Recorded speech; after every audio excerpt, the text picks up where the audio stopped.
예, 민선 8기 시행정 잘 이행되고 있습니까? 안녕하십니까? 오강현 부의장입니다.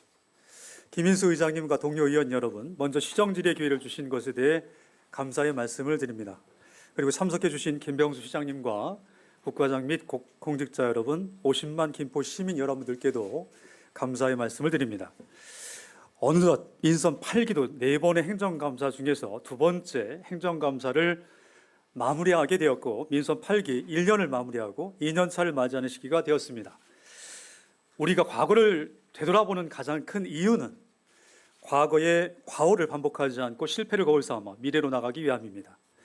본 의원이 216회 임시 5분 발언을 통해 말씀드렸던 것처럼 정부의 바다에서 시민들은 행정보다 더 빠르게 변화하고 또한 행정의 문제점을 너무나 잘 알고 있습니다. 그리고 행정이 앞으로 어떻게 변화하고 혁신해야 하는지를 시민들이 제시하고 있음에 선출직의 한 사람으로 감사하며 늘 배우는 자세로 임하고 있습니다. 그런데 행정은 시민들의 요구를 쫓아가지는 못하고 다양한 분야에서 시행착오를 만들고 시대에 역행하며 행정 수위에 대해 적절한 대응을 하지 못하는 경우가 있습니다. 따라서 잘못된 행정을 바로잡고 시대에 역행하는 사항들이 행정 수위에 맞게 시정되도록 하고자 이번 시정질의를 하게 되었습니다. 이번 시정질의가 민선 8기 변화와 혁신의 변곡점이 되기를 간절하게 바라며 질의를 시작하겠습니다. 첫째, 시민과의 소통, 시의회와의 소통 잘하고 계십니까? 시장으로서 50만 김포 시민의 다양한 목소리를 듣고 각계각층의 시민들을 만나고 계십니까? 아니면 개방형 담당관 채용으로 일방 통행과도 같은 시정 홍보에만 힘쓰고 계십니까? 현장에서 시장님을 대변하여 민원 응대와 갈등 조정 업무를 진행하고자 도입한 소통관 제도 어떻게 운영되고 있습니까? 낮은 자세로 시민의 의견을 청취하는 것이 아니라 각종 행사장 내빈으로 참석하는 것이 소통관의 역할입니까? 시장님, 무엇이 진정한 소통입니까? 공공기관 혁신계획 우수단체인 지방의 한 지자체 부산광역시의 사례를 보면 수차례의 토론회, 간담회, 워크숍을 통해 시민들의 의견을 귀 기울여 듣고 소통과 협의를 통한 공감대 형성, 공공기관 효율화 추진 기반을 마련하기 위한 의회와의 소통과 협조가 있었습니다. 우리 김포시와 많이 비교됩니다. 문화재단, 복지재단 통합, 산업진흥원 해체, 지속가능발전협의회 지원조례 폐지 등 시민과 직결된 사업을 수행하는 산하기관 및 관련 협력단체들의 존폐를 결정하는 중요한 과정에 시민들의 의견을 충분한 수렴과 소통을 하셨습니까? 시의회와의 소통은 어떻습니까? 민선 8기 경기도 시군의회 본회의 시장 참석률 조사해 보았습니다. 화성, 안양, 평택, 이천, 안성, 과천시 참석률은 100%입니다. 파주, 남양주, 광주, 부천, 고양시 참석률 90% 이상입니다. 김포시 시장님 참석률은 33%로 경기도 31개 시군 중에 최하위 수준입니다. 또한 지방자치법 제48조 3항에 따르면 폐회 중에도 지방위원회 의장이 서류의 제출을 해당 지방자치단체의 장에게 요구할 수 있다고 명시하고 있습니다. 그러나 김포시 집행부는 적절한 절차에 따른 의원 요구자료를 기한 내에 제출하지 않은 형태가 지속적으로 반복되고 있기에 이는 지방자치법 제48조 위반입니다. 지금이라도 빠른 조치를 당부드립니다. 둘째, 시민들의 소명을 받은 공약을 적절한 절차에 의해 축소 변경하였습니까? 김포시 공약 실천 관리 규정 제5조 실천계획의 변경에 따르면 실천계획의 한 확정 후 상황과 여건의 변화에 따라 실천계획의 수정 또는 변경이 부득이한 경우에는 추진 부서장이 그 사유와 근거서를 첨부하여 기획부서장과 협의를 거쳐 시장의 결재를 받아 변경할 수 있다. 이 경우 변경한 사항은 즉시 기획부서장에게 통보해야 한다. 제8조 공개, 공약별 실천계획 추진사항, 공약 이행 평가 결과는 김포시 홈페이지를 통해 공개한다라고 되어 있습니다.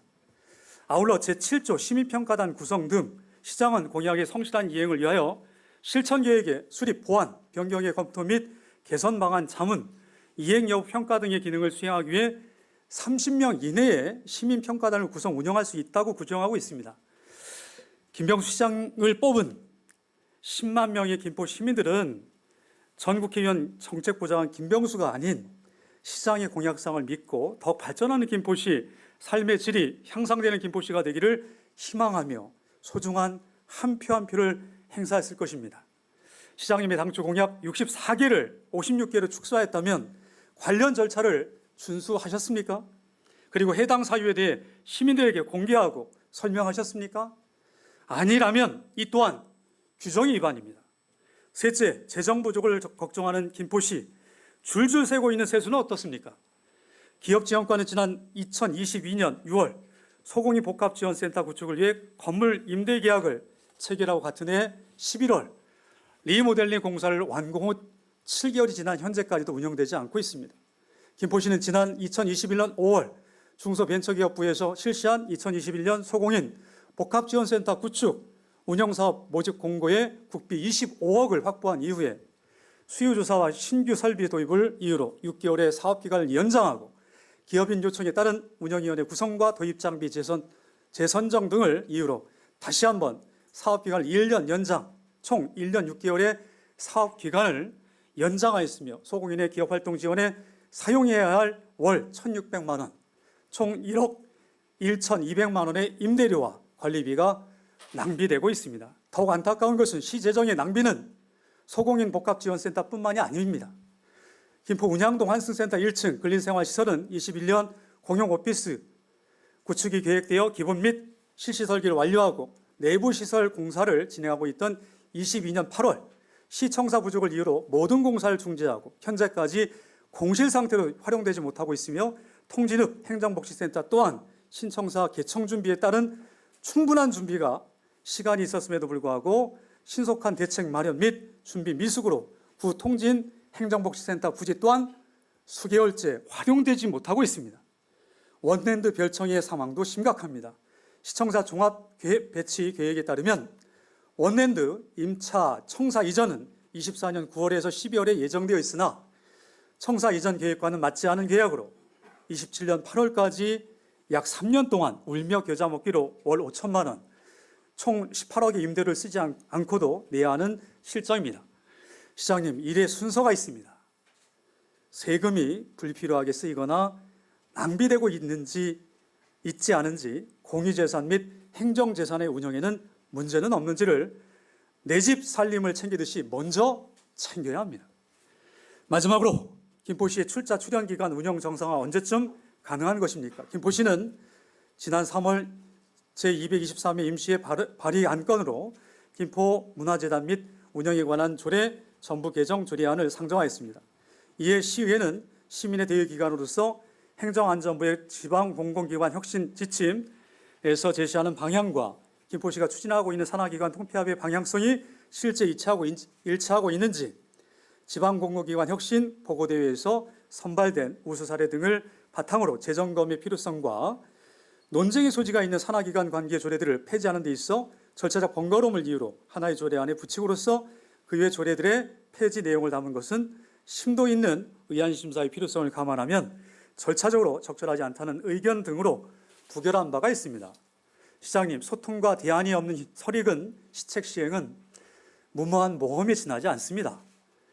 필요할 때는 경기도 내 2위에 해당하는 공장 등록 업체를 가진 도시로 기업에 대한 지원책이 필요함을 강조했던 집행부가 산업진흥원의 폐지에 따른 제조융합 혁신센터 및 소공인 복합지원센터 운영에 대한 대안 제시 요청에는 아직 결정된 바가 없다는 말로 반복하고 있습니다. 진흥원의 설립 당시 실시된 설문조사에서 전체 응답자의 88%는 기업지원 전문기관의 필요성에 찬성하였으며 지역특화 산업 발전, 기업 환경 여건 개선, 지역경제 발전, 주민의 삶 향상 등을 기대효과로 뽑았습니다. 김포시는 해당 기대효과를 이루어냈습니까? 아니면 기업지원과 7명의 인력으로 7,600여 기업체의 요구를 다 해소해 줄 수 있는 것입니까? 시는 관내 750개소가 넘는 50인 미만의 소기업인에게도 다양한 지원 사업이 전달될 수 있도록 김포산업진흥원의 폐지가 아닌 기능 확대의 정책을 펼쳐나가야 김포시가 자족도시로 한 단계 더 성장해 나갈 수 있을 것입니다. 김포FC는 어떻습니까? 지난해 김포FC 유소년 선수의 극단적 선택, 잇따른 선수 간의 성추행 사건과 그로 인한 퇴출 등으로 하루가 멀다 하고 지역신문의 일면을 장식하고 있으며 고 정우림 선수의 부모님은 오늘도 눈물로 하루를 살아내고 있으십니다. 보호받아야 할 우리의 아이들이 학교 밖 선수로 방치되고 선수의 관리에 대한 명확한 규정도 없이 감독의 역량이 향후 선수의 진로에 중요한 영향을 미친다는 아니라는 답변으로 상처를 받고 있습니다. 본질문 시간 10분이 초과되었습니다. 추가 질문. 김포 FC는 보충 시간 정리하겠습니다. 예, 김포 FC는 단순한 지도자 해임과 대표이사 교체로 끝난 것이 아닙니다. 성인 선수들과 다른 유소년 선수들을 위한 교육 시스템과 재발 방지 기획 수립을 통해 성적을 위한 소모품이 아닌 제대로 보호받고 교육받을 수 있는 환경에서 성장할 수 있도록 전문가와 보호자, 당사자들의 의견 수렴 등을 통해 근본적인 해결 방법 마련이 필요합니다. 김병수 시장님, 2년 차로 접어든 지금부터라도 한 정당의 입장으로가 아닌 타당에 대한 보복 정치가 아닌 진정 김포시가 한 단계 더 발전할 수 있는 50만의 김포 시민들을 위해 일해 주시길 당부드립니다. 80만을 내다보는 김포시 아직도 부재한 것들이 많습니다. 또한 해결해야 할 과제들이 다양한 분야에 중첩되어 있는 것이 현실입니다. 빠르게 성장해 가는 것도 중요하지만 더 중요한 것은 돌이킬 수 없는 과오를 만들지 않는 것입니다. 시정의 방향을 개선하고 보완하여 모두가 행복한 도시 김포시가 되길 진심으로 바라며 이상으로 본 질의를 마치겠습니다. 감사합니다.